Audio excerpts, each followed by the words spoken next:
Un des pires défauts que tu peux avoir dans le trading, faire du revenge trading. Je t'explique. Comme vous le savez les gars, on s'expose sur les marchés, on a des gains, on a des pertes. Et lorsqu'on a la perte ou lorsqu'on a une série de pertes, personne n'aime ça les gars. Maintenant, lorsque tu as ta perte ou tu as ta série de pertes qui arrive, ton comportement, il va être crucial. À partir du moment où la perte t'affecte, t'es énervé, t'es saoulé, t'as envie de te venger, c'est là que t'as perdu. Pourquoi je te dis ça? C'est parce que lorsque tu as cette émotion-là, ça veut dire que tu n'es plus du tout lucide.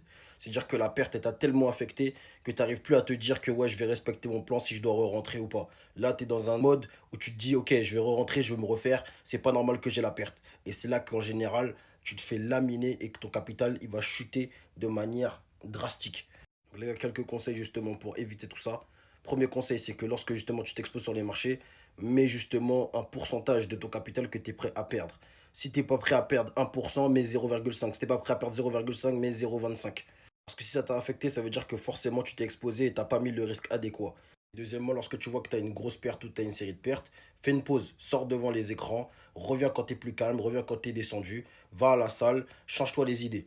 Et retiens bien ça, c'est que si tu pratiques le revenge trading, tu vas directement à ta perte et tu vas détruire totalement ton capital. Donc mon ami, like, commente, abonne-toi si tu as apprécié la vidéo et puis on se retrouve pour le prochain épisode. Hood rich, hood rich, hood rich.